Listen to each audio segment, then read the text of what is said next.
दिखेगा।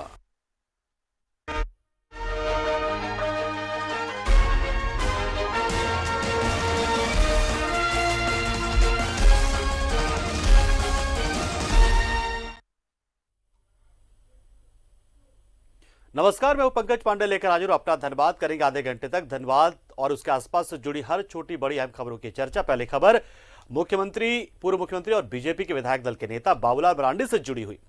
दुमका उपचुनाव में प्रचार प्रसार कर एक निजी कार्यक्रम में शामिल होने के लिए मरांडी धनबाद पहुंचे। उन्होंने कहा कि बीजेपी प्रदेश के दोनों सीट दुमका और बेरमो सीट एनडीए की झोली में आने वाले हैं। उन्होंने कहा कि जनता का रुझान साफ दिख रहा है।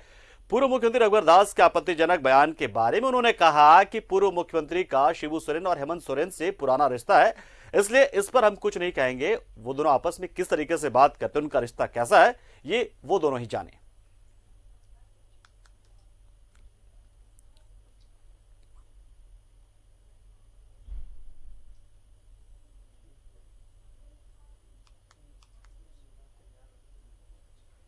दुमका और बेरमो दोनों विधानसभा सीट भारतीय जनता पार्टी और एनडीए के पक्ष में जाएंगे। देखिए, मैं तो कहूंगा कि हेमंत सोरेन या शिबू सोरेन या जिनके बता रहे पूर्व मुख्यमंत्री, उन लोगों का पुराना रिश्ता नाता है।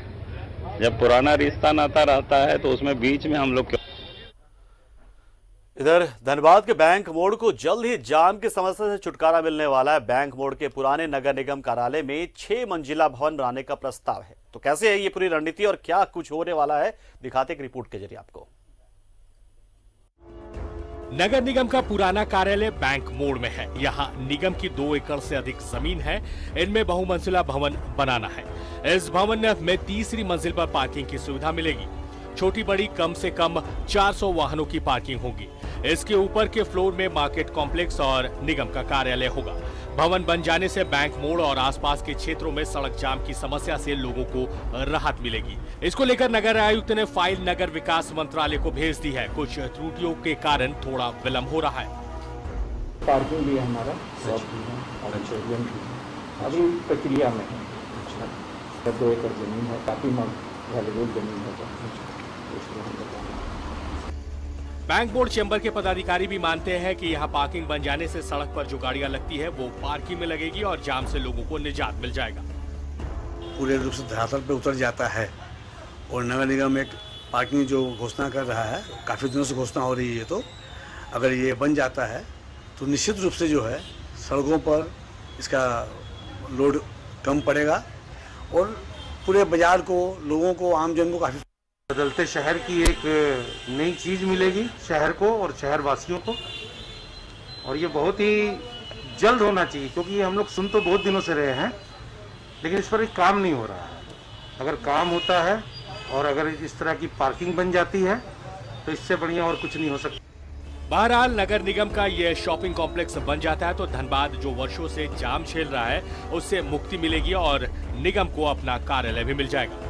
धनबाद से न्यूजीलैंड भारत के लिए कुंदन सिंह की रिपोर्ट।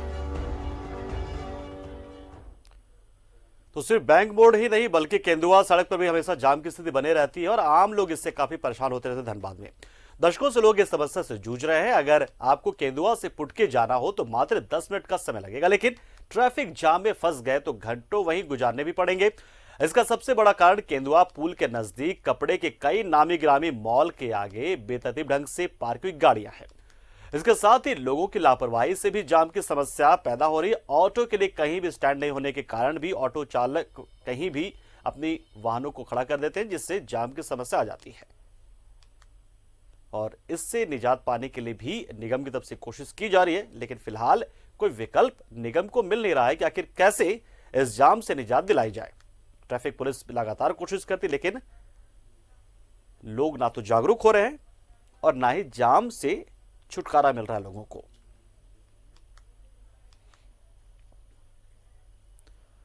इधर धनबाद में इन दिनों आलू प्याज के साथ साथ हरी सब्जियों के दाम में तेजी से इजाफा हुआ है।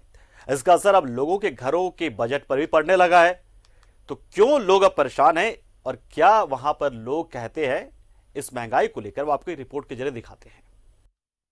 अगर आप धनबाद के बाजार में सब्जी खरीदने जा रहे हैं तो अब कुछ अधिक पैसे लेकर जाइए। जी हां, धनबाद के बाजारों में सब्जी के दामों में इजाफा हो गया है। आज अधिकतर सब्जियां 50 से 60 रुपए प्रति किलो की दर से बिक रही है।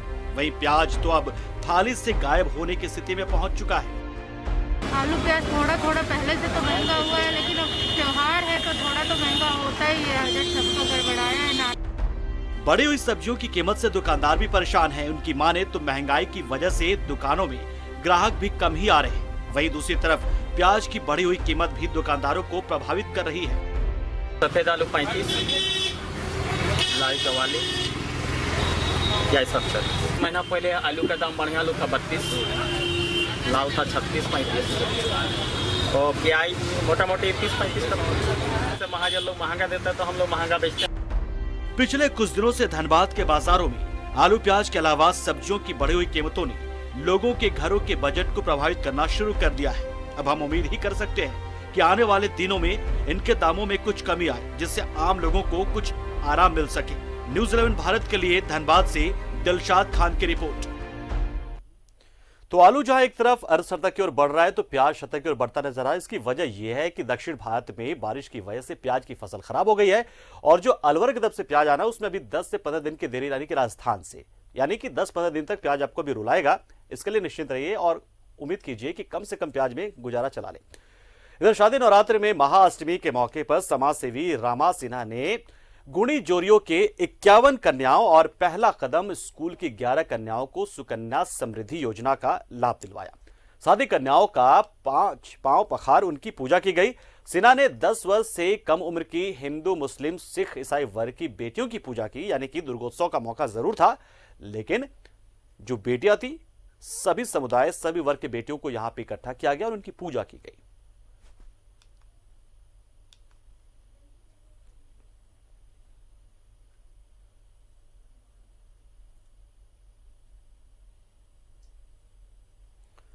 कोरोना काल में आमदनी में आई कमी की भरपाई के मद्देनजर धनबाद नगर निगम ने ट्रेड लाइसेंस के लिए होल्डिंग शुल्क चुकाना अनिवार्य कर दिया है। निगम क्षेत्र में करीब 65,000 हाउस होल्डर हैं, जिनमें से 25,000 से अधिक ने होल्डिंग टैक्स चुकाया ही नहीं है। ऐसे में फंड की कमी हो गई निगम के पास। हालांकि त्योहार का वक्त है, इस वजह से साफ सफाई को लेकर कोई कोताही नहीं बरती जा रही है। निगम की तरफ से कहा जा रहा है कि तमाम जो आवश्यक सेवाएं हैं वो हम जारी रखेंगे। साथ ही कर्मचारियों की छुट्टी भी कर दी गई है। यही नहीं, यहां पे मौजूद राजा तालाब की सफाई की शुरुआत भी करवा दी गई, जिसे लेकर पिछले दिनों न्यूज़ 11 भारत ने खबर भी दिखाई थी कि इतना अहम तालाब बावजूद वो कचरे से भरा हुआ था। लेकिन अब नगर निगम ने इसकी सफाई भी शुरू करवा दी, क्योंकि छठ भी आने वाला है। जारी किया गया है और जो हमारा कचरा प्रबंधन वाला उठा वाली जो है उसका भी टोल फ्री नंबर जारी है। उनको ज़्यादा गाड़ी लगाने का निर्देश भी दिया। डस्टबिन हम लोग नहीं रहा, हमने 2 डस्टबिन से वहाँ लोग ज़्यादा कचरा फेंकते हैं। डस्टबिन की बहुत ज़रूरत होगी तो हम लोग लगाएंगे, लेकिन वहाँ 2 मार्क हम लोगों ने लेबर को दे दिया है। अगर वैसी बातें आती है तो हमारी गाड़ियाँ मूवमेंट कर रही है तो गाड़ी आके उठा कर ले जाएगी। लेकिन हम लोगों ने इसको बहुत पहले, आज से 1 सप्ताह पहले से छठ की तालाब की सफाई हो गई, क्योंकि लोग पूजा के लिए पानी भी लेते हैं वहाँ से।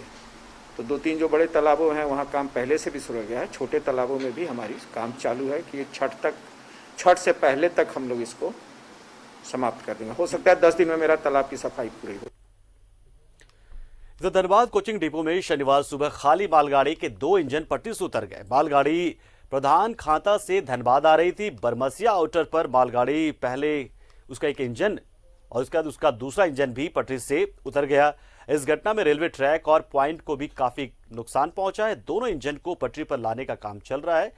जब इन इंजन को पटरी पर ले जाया जाएगा वापस, उसके बाद इस रेलखंड पर दोबारा से रेलवे का परिचालन हो पाएगा। बताया आपको कि इंजन उतरने की वजह से ये ट्रेन डिरेल हो गई है और एक नहीं बल्कि दोनों इंजन ही पटरी से उतर गए।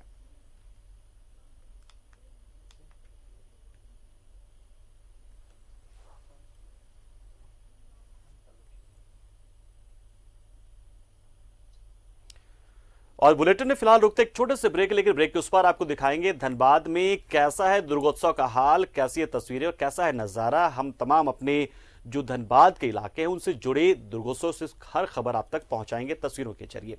फिलहाल रुकते एक छोटे से ब्रेक के लिए।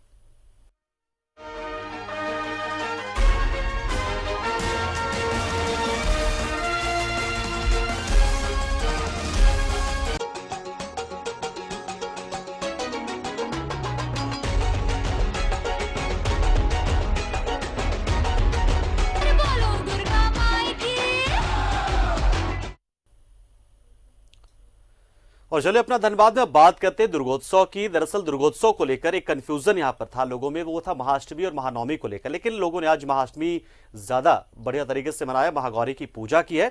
झरिया और धनबाद के तेतुल तल्ला के दुर्गा मंदिर में इस बार श्रद्धालुओं को मां दुर्गा के करीब जाने की अनुमति नहीं मिली है। गेट के बाहर से ही लोगों को कोरोना काल में दर्शन करना पड़ रहा है। पुष्पांजलि के दौरान होने वाली भीड़ को वॉलंटियर्स के रोकथाम के बावजूद बाहर से ही महिलाओं ने पुष्पांजलि अर्पित की और मां की आराधना की। बता दें आपको कि कोरोना को लेकर सरकार की तरफ से गाइडलाइन जारी किया गया है और इसी वजह से यहां पर कई तरह के सुरक्षा मानकों का पालन किया जा रहा है। कोरोना काल में कहा यह गया है कि आप पंडाल में एक साथ जो है वो सिर्फ 7 से 8 लोग रहेंगे और वो भी सिर्फ पूजा समिति के लोग। साथ ही पुष्पांजलि पर भी एक तरह से रोक लगी थी, क्योंकि पुष्पांजलि के जरिए लोग एक दूसरे आपस में संपर्क में आ जाते हैं और इसे देखते हुए पुष्पांजलि जो है वो नहीं कराने के लिए कहा गया था। लेकिन उसका एक तरीका पूजा समितियों ने निकाला। यहाँ पर क्या किया जा रहा है कि जो फूल हैं या अक्षत है उसे माँ के चरणों में रखा जा रहा है और फिर वो उस फूल को लोगों के पास दे दिया जा रहा है कि आप आपस में बांट लो। तो ये तरीका अपनाया जा रहा है यहाँ पर। नहीं तो आमतौर पर ये होता है कि जो पंडित होते हैं या वॉलंटियर्स होते हैं वो अपने हाथों से ही उस पुष्प को लोगों के हाथ में डालते हैं। लेकिन इस बार एक अलग तरीके से कोशिश है कि संपर्क थोड़ा कम हो, लोग खुद से उठा रहे वहां पे, ये तरीका अपनाया गया है। पुष्पांजलि का बहुत महत्व होता है अष्टमी के दौरान। अष्टमी के दिन जो महिलाएं होती हैं या फिर जो भी माँ के भक्त होते हैं वो व्रत रहते हैं, और जो व्रत नहीं रहते वो पहले महाअष्टमी के माँ के दरबार पर पहुंचते हैं और पुष्पांजलि देते हैं, उसके बाद ही वो कुछ ग्रहण करते हैं। बहुत महत्व है। महागौरी को यूं भी कहा जाता है कि बहुत सारे जो भी आपकी मनोकामना होती है, जिस भी तरीके से मनोकामना आप करते हैं वो पूरी होती है।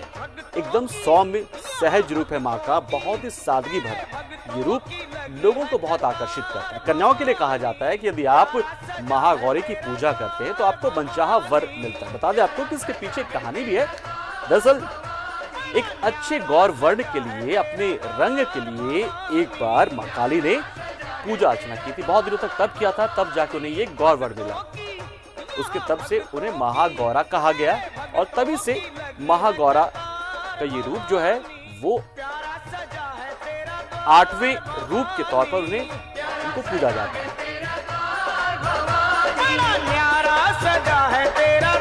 तो दरबार जो है धनबाद के तमाम इलाकों में मां के दरबार सजे हुए हैं, लोग पहुंच रहे हैं। जरूर है मास्क उनके साथ है, चेहरे पर, हाथों में सैनिटाइजर है। साथ ही साथ पंडालों में जब प्रवेश होता है उस दौरान थर्मल स्क्रीनिंग की जाती है, उसके बाद ही प्रवेश दिया जा रहा है। हालांकि उत्साह में कई लोगों ने इसका उल्लंघन भी किया है, सामाजिक दूरी को बहुत ज्यादा तवज्जो नहीं दी है। हालांकि बहुत हद तक कोशिश किया गया है कि सामाजिक डिस्टेंस का है वो पालन होता रहे, लोग आपस में दूरी बनाकर रखें। लेकिन उत्साह हो जाता है। लेकिन हम बार बार अपील अभी भी कर रहे हैं, न्यूजीलैंड भारत अपील करता है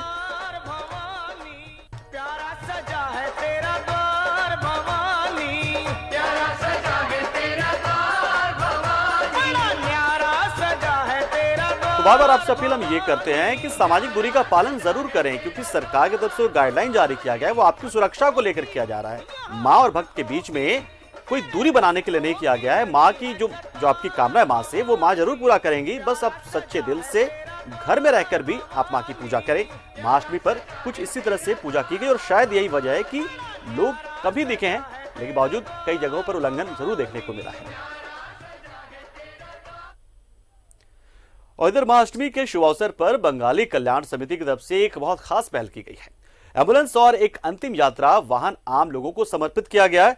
इस दौरान मौके पर डीडीसी दशरथ चंद्र दास भी उपस्थित रहे। उन्होंने समिति के इस कार्य की सराहना भी की। तो बता दें आपको कि जिस तरीके से बहुत चमक दमक के साथ, बहुत भव्यता के साथ हर साल दुर्गोत्सव मनाया जाता है, लेकिन इस बार धनबाद में इस समिति के तरफ से जो खर्च हुए थे या खर्च जो होते रहे अब तक, उनसे पैसे बचाकर ये नेक काम किया गया है कि आम लोग, गरीब लोगों के लिए एम्बुलेंस जो है वो दान किया गया है इस समिति की तरफ से। बहुत ही नेक और अहम, क्योंकि हर साल आप लाखों रुपए खर्च करते हैं पूजा पर, पंडाल बनता है, आप लाइटिंग करते हैं, साउंड सिस्टम होता है, भोग वितरण होता है, लेकिन इस बार चूंकि पाबंदी थी तो उस पैसे का बहुत अच्छा तरीके से इस्तेमाल इस बार इन्होंने किया है।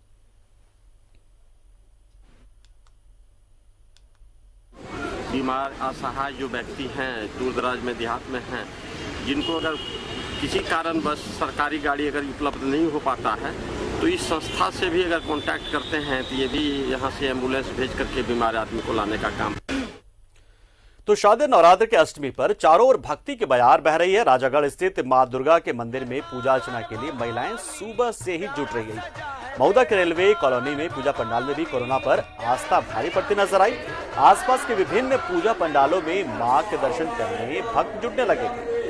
हालांकि कोशिश पूरी थी कि गाइडलाइन का पालन हो, बावजूद उत्साह है, भक्ति है, लोग मानते नहीं। कई बार कोशिश पूरी थी प्रशासन की भी और पूजा समितियों की। तस्वीरें दो आपको दिखाए राजागढ़ की और मऊदा की।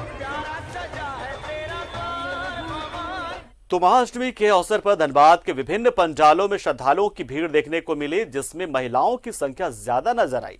संधि पूजा के बाद पंडालों में पुष्पांजलि के लिए भीड़ भी उमड़ी। मौके का जायजा लिया हमारे सहयोगी राजकुमार ने।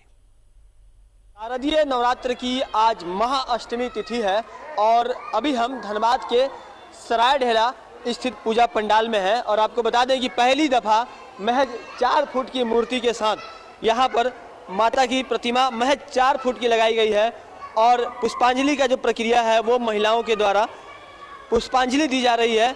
इसमें पूजा अर्चना महाअष्टमी के मौके पर की जा रही है। सर बताइए, आज महाअष्टमी के मौके पर किस तरह से पूजा अर्चना की जा रही है? आज होता है महाअष्टमी में एक को जैसे चामुंडा रूप में जो संधि अभी जो पूजा हुआ वो चामुंडा रूप में किया जाता है और अष्टमी का दिन सब शक्ति का ही पूजा होता है। जैसे मेन हुआ नवदुर्गा, ठीक है ना, इसीलिए आज का जो महाअष्टमी का जो पूजा है या संधि है वो केवल महाशक्ति रूप का जो दुर्गा जी ने बस उसी को पूजा होता है, यही। बिल्कुल, तो जिस तरह से पुजारी जी ने बताया कि आज कुछ देर पहले संधि पूजा संपन्न हुई है और महाअष्टमी के मौके पर माता के शक्ति रूप की पूजा आज की गई है। अब सीधे पूजा समिति से के जो सचिव हैं उनसे बात करते हैं। आप इधर आ जाइए। ये बताइए कि आज जो आप लोग यहाँ पर जो व्यवस्था किए हैं, चूँकि कोरोना संक्रमण काल चल रहा है, कि किन एहतियात को आप लोग बरत रहे हैं? देखिए, सबसे पहला तो हम लोग जो सरकार द्वारा SOP जारी किया गया है उसको हम लोग अक्षरशः पालन करने का प्रयास कर रहे हैं और वो कितना हुआ वो आप खुद देख भी लिए हैं। दूसरी बात है कि इस वैश्विक महामारी कोविड-19 को इतना खतरनाक है, उससे बच के अगर इस साल मैं बोलूँगा कि जान है तो जहान है। अगर मैं इस साल जिंदा रहूँ तो अगला साल इसको भव्य रूप से मनाने का भी हम लोग सोच सकते हैं और अगर इस बार जीवित रहे तो बेहतर तरीके से पूजा और अधिक भव्य तरीके से पूजा अगले साल मना लेंगे। श्रद्धालुओं को यहाँ पर माता का दर्शन जरूर कराएं, भले उन्हें थोड़ा सा इसके लिए मशक्कत ही क्यों न करना पड़े। कैमरा पर्सन निकुंज के साथ राजकुमार जायसवाल, न्यूज़ 11 भारत, धनबाद। तो नवरात्रा के 8वें दिन माता के महागौरी स्वरूप की पूजा होती है। हीरापुर कोर्ट स्टाफ और व्यवसायी पूजा पंडाल के आसपास के बंगाली समुदाय के लोग भी इसमें बढ़ चढ़कर हिस्सा लेते हैं। सुबह से श्रद्धालु माता का दर्शन करने पहुंचे हुए थे। पूजा पंडालों में विशेष पुलिस सुरक्षा भी देखी गई। कोरोना गाइडलाइन का पूरी तरह से पालन किया जा रहा था और पूजा समिति से जुड़े लोग भी लगातार आम लोगों को जागरूक कर रहे थे कि आप सुरक्षा मानकों का पालन करें, गाइडलाइन का पालन करें। तो इस पूजा पंडाल का जायजा लेने के लिए श्रद्धालुओं से बातचीत की हमारे सहयोगी अभिषेक ने। क्या कुछ था नजारा, कैसी रही तस्वीरें, दिखाते हैं आपको। नवरात्रा के 8वें दिन माता के महागौरी स्वरूप की पूजा हो रही है और हम पहुंचे हुए धनबाद के कोर्ट स्टाफ व्यवसायी समिति पूजा पंडाल में और देखिए यहाँ पे माता का पूजा चल रही है और काफी भक्ति भाव से यहाँ पे पूजा चल रही है। देखिए यहाँ पे काफी भक्ति भाव से पूजा जो है चल रही है यहाँ पे माता का और ये आसपास में जो है बंगाली समुदाय के काफी संख्या में लोग यहाँ रहते हैं और वो पूरे भक्ति भाव के साथ यहाँ पूजा कर रहे हैं। पूजा अर्चना चल रही है और तमाम लोग यहाँ पे आए हुए हैं।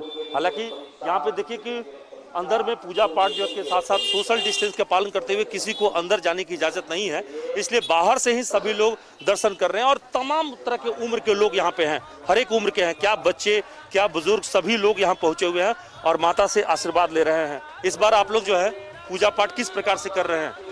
अभी जैसे आप देख रहे हैं हम लोग माँ के सामने किसी को जाने नहीं दे रहे और ये पूरा हमने गार्ड करके रखा है। हमने इन सब से रिक्वेस्ट किया है कि डिस्टेंस बना के रखे, लेकिन अभी सब ये इतना नाजुक समय है कि सब चाहते हैं कि माँ के दर्शन करें, लेकिन हमने यहाँ पे एक बैरिकेड बनाया है और अंदर हम बस 7 to 8 पीपल्स ही अलाउ कर रहे हैं जिनको पूजा में जिनकी ज़रूरत है। इस बार पूजा कैसे कर रही हैं आप लोग?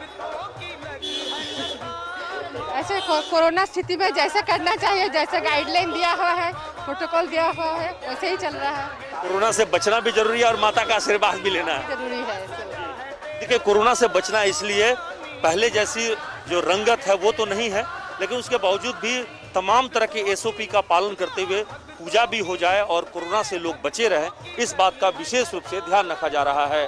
कैमरामैन तपेश के साथ अभिषेक कुमार, न्यूज़ 11 भारत, धनबाद। तो आस्था है, श्रद्धा है, भक्ति, और शायद इसी वजह से लोग कई बार उल्लंघन कर जाए, लेकिन बार बार हम आपसे अपील करते हैं कि जो SOP है यानी कि स्टैंडर्ड ऑपरेटिंग प्रोसीजर, उसका पालन आप करें। सरकार ने माता के साथ आपकी दूरी नहीं बनाई, आपकी सुरक्षा के लिए तमाम उपाय किए गए। भक्ति अपनी जगह, लेकिन सुरक्षा भी अपनी जगह। फिलहाल बुलेटिन में इतना ही, लेकिन देश और दुनिया की तमाम खबरों के लिए बने रहिए हमारे साथ, देखते रहिए न्यूज़ 11 भारत। नमस्कार।